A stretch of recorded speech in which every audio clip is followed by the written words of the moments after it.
Sasha Banks calls herself 2 Belts Banks. Bayley calls herself Bayley Dos Straps.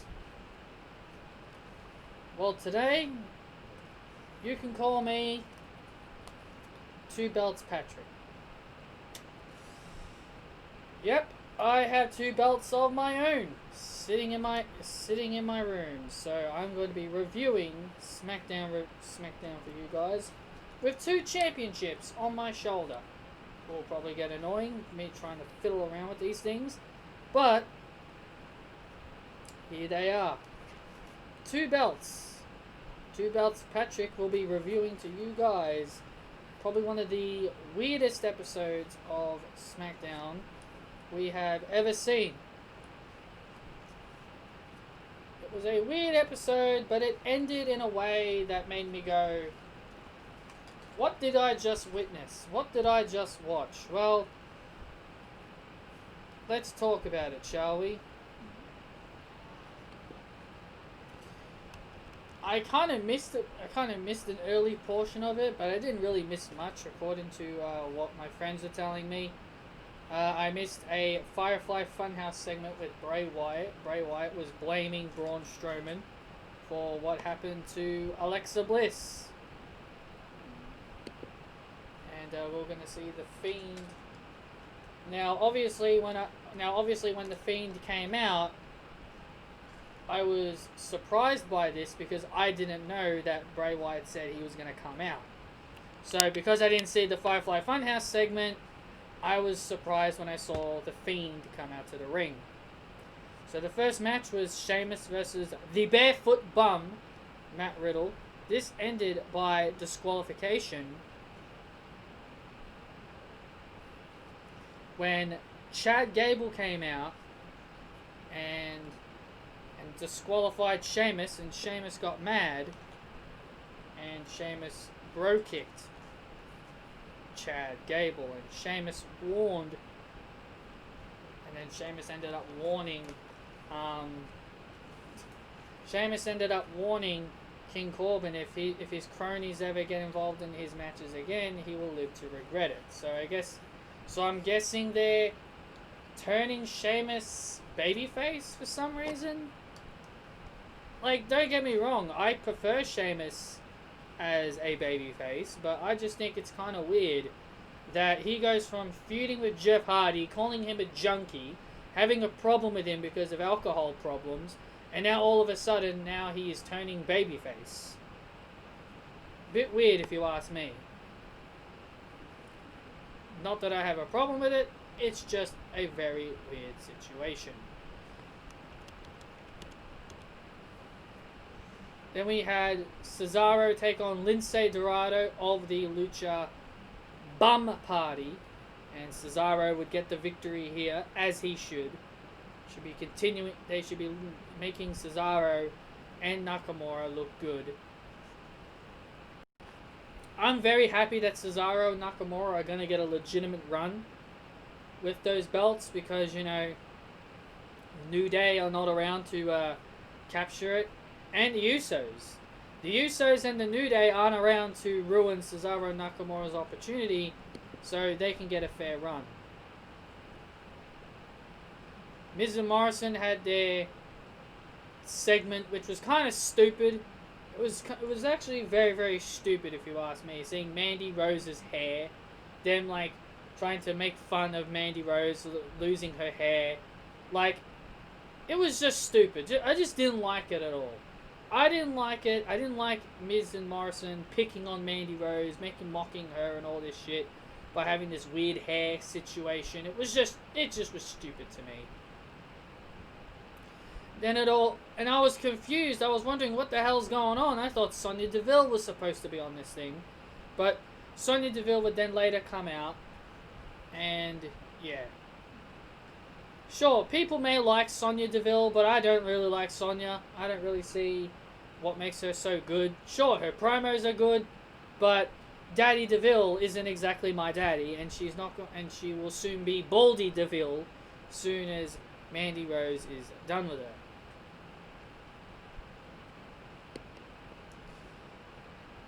So the Fiend would come to the ring, and he would, the Fiend would come to the ring, and all of a sudden Alexa Bliss was already there. I honestly thought this was a replay for what happened last week. Alexa Bliss was just in the ring. Like, we didn't see her. Like, we didn't see her in the ring before the Fiend's entrance played. We just see the Fiend come out. We just see the Fiend come out. We come back to commercial break, and then we see Alexa Bliss sitting there, and the Fiend is about to do exactly the same thing that he did to her last week. And I'm just thinking to myself, where the hell did Alexa Bliss come from? Did she train with Goku to learn how to do the instant transmission or something? Did she unleash her inner Dragon Ball Z and just instant transmission to the ring? What kind of fool would just sit in the ring and wait for the Fiend? So the Fiend is about to, do the same thing to her again, but she actually blocks it this time. So she blocks it this time, and she touches his face. She starts touching his face to kind of try and tame him. Braun would appear on the Titantron screen saying that he doesn't care for Alexa Bliss. All he wants to do is destroy the Fiend. Well, thank you, Braun. Now you've basically... Well, thank you very much, Braun, for straight up telling us that you don't care for Alexa Bliss. Now we know how your match with the Fiend is going to end at SummerSlam, with Alexa Bliss kicking you right in your Strowmans, and Alexa Bliss will be turning heel to join with Bray Wyatt. Good job, Braun. Good job.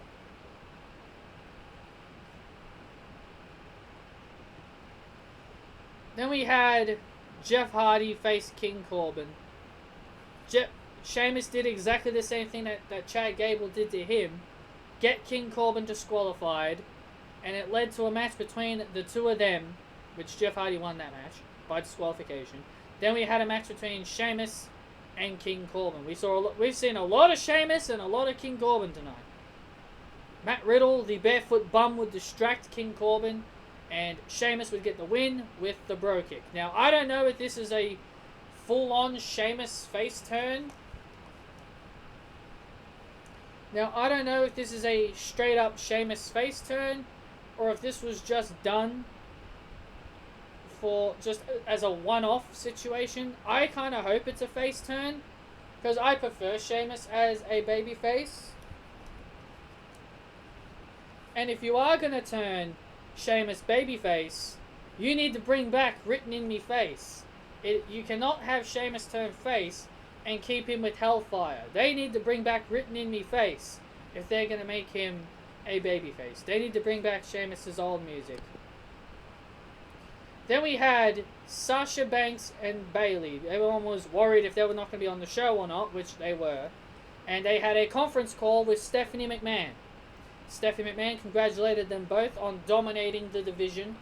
And Bayley and Sasha were talking about how they just want to be role models for all the little girls, including your little girls. And Stephanie questioned their antics about how to be role models. They questioned that Bayley would put on a referee shirt at the horror show and even make a mockery out of her stipulation by forcing Asuka to get counted out by beating up Kairi Sane. Now, hold it right there, Stephanie. Now, I understand Bayley and Sasha are the heels, but Stephanie literally said they had to win by pinfall, submission, countout, or disqualification. Now, it's not Bayley's fault that Asuka could not pay attention. Okay? I just want to say it's Asuka's fault for not paying attention. It's Asuka's fault for not paying attention to Sasha Banks. Sasha was done. Sasha was out cold after that kick to the face. All Asuka had to do was apply the Asuka lock, and Asuka would have still been the Raw Women's Champion. But Asuka got distracted. Asuka lost focus. She chose her friend over the Women's Championship. So I don't know why Stephanie is calling out Sasha and Bayley for that. But Sasha and Bayley were worried that Stephanie was going to punish them. But Stephanie said, don't worry, I'm not going to punish you guys. She said, all I'm going to do is give you guys matches. All she said is that Sasha will defend her Raw Women's Championship, and it could very well be against Asuka, which I'm very much expecting it will be Asuka.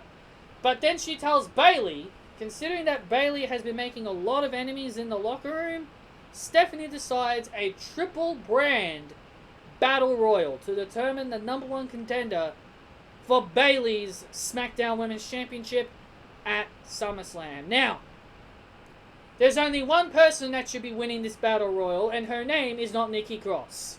Her name is the Naomi. Naomi. Naomi is the only person who I believe is worthy of dethroning Bayley. And I saw this tweet. One of my friends sent me this tweet, and I fully agree with it. What you do next in the Sasha and Bayley storyline, when I saw this tweet, I had to agree with it. I thought this was a very good explanation and a very good continuation. You have Sasha and Bayley lose their titles at SummerSlam. Just the main ones. Just the Raw and SmackDown Women's Championships. You have them, you just have them, lose those titles. You have Bayley lose hers, and you have Sasha lose hers. Then you have Sasha and Bayley remain as the tag team champions for the rest of the year. And on the final episode, on the final SmackDown of 2020 in December, on the final episode of SmackDown of 2020, you have them lose the tag team championships. To who? I say Liv and Ruby. I say Liv and Ruby. You have them lose the tag team titles on the final episode of SmackDown, and you have and you have Bayley. You have Bayley turn on Sasha. You have her beat the shit out of Sasha. You have her beat the crap out of Sasha. You keep Sasha Banks out until Royal Rumble. Bayley's attack is enough to keep Sasha Banks out of action until the Royal Rumble. You have Bayley regain the SmackDown Women's Championship at the Royal Rumble to become the first ever 3-time SmackDown Women's Champion. And then you have Sasha Banks return at the Royal Rumble. And you have Sasha Banks win the Royal Rumble. And you go from there. I am perfectly fine with that. I think that is a good way to kind of begin their feud. Since we're clearly not going to get these two facing each other in 2020, I think we should focus 2020 on their breakup. I think 2020 should be the year that we focus on their breakup. The breakup of Baysha should be the focus of 2020. And at the end of the year, you have Bayley turn on Sasha, and then you have Bayley regain the championship at Royal Rumble. You have Sasha win the Royal Rumble, and you go from there. That is what you do. And as for Naomi, you can have her be the one to dethrone Bayley. You give her the rest of the year. You have Naomi remain SmackDown Women's Champion through the rest of 2020. You have her stay champion through the rest of 2020. Naomi's second championship reign was, it was long, 140 days, but it wasn't good. The only person she feuded with for that championship was Lana. I wouldn't call Alexa Bliss a feud because Alexa Bliss went to SmackDown. Alexa Bliss went to Raw when Naomi won the championship. Naomi had just one match with Charlotte. They didn't start a feud. She had one match with Charlotte. And then the rest of it was just Lana. Lana. And then it was Natalya, and then she lost the title. You call that a fair run? No, I don't call that a fair run. You give Naomi different opponents. You have her face Lacey Evans. You have her face Dana Brooke. You have her face Nikki Cross. You have her face Tamina. You give Naomi different opponents. And if you give Naomi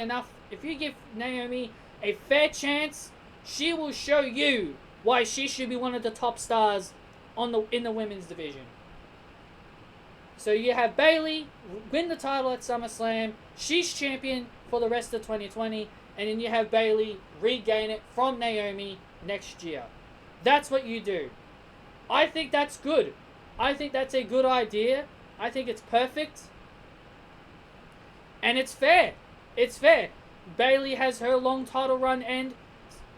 Sasha loses her title. They're just tag team champions. They lose they still have a title.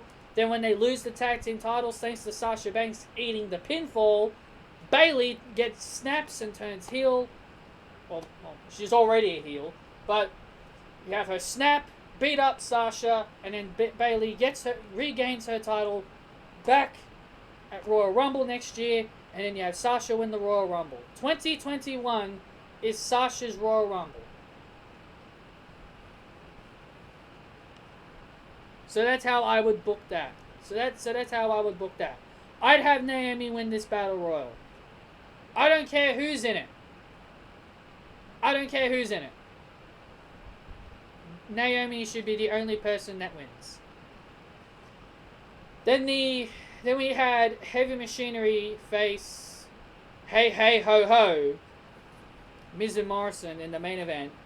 Well, I wouldn't really call it the main event. The main event match, but not the main event. This match ended in no contest due to Mandy Rose. Short hair Mandy Rose. I don't like Mandy with short hair at all. I know they're continuing to play off that Sonya cut her hair, but I already don't like Mandy with short hair. I like girls with longer hair. Like Bayley, I can tolerate her with short hair because I think Bayley looks better that way. But Mandy, the short hair just doesn't work for me. So yeah, Mandy beats the hell out of Sonya. The brawl continues to battle on backstage until the lighting goes out.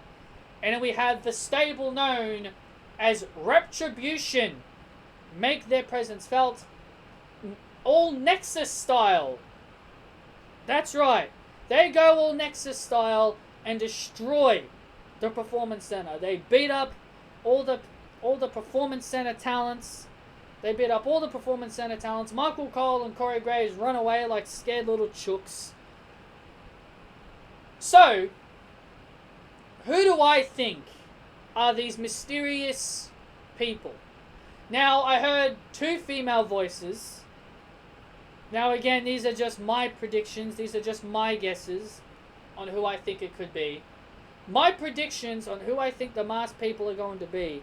And I'm being honest with you. If this is a new if this is like a brand new version of the Nexus, sure, it may not be better than the Nexus, but here's the thing. If you're going to create a stable like this, you got to make it young talent. You got to make it young talent. You should not be making it wrestlers who we already know. Because I've been hearing a lot of people telling me that it's going to be superstars that have already been well established. It shouldn't be. If you're going to create a stable like this, this needs to be young talent. Young talent. Talent who deserve an opportunity. So my prediction is that the people are going to be Aleister Black, Mustafa Ali, Ricochet, and the 2 girls. I've heard there's 2 females, and the 2 females I predict is going to be Indy Hartwell, because one of my friends told me that one of the girls had an Australian accent. So I'm thinking Indy Hartwell, the young lady from NXT. Yeah, it could be Rhea Ripley, but I think Indy Hartwell. It's not going to be Billy or Peyton because they're on Raw. And the final female, I'm going to predict Shotzi Blackheart, because I think Shotzi Blackheart, you know, the way she runs around in a tank, I think her causing chaos in a tank would actually make sense in the long run. So there you go. That is my predictions on who I think is the Retribution stable. Anyway, guys, that is all I've got for you guys for this review. I hope you guys enjoyed it, and I hope you guys enjoyed the presence of 2 Beltz Patrick. And if you want to see this again, let me know. And I will see you guys next time for more videos. And if you guys did enjoy this review, hit that thumbs up, subscribe, make sure you hit the notification bell as well, just in case if you've subscribed to this channel and you haven't hit the notification bell, be sure to do that.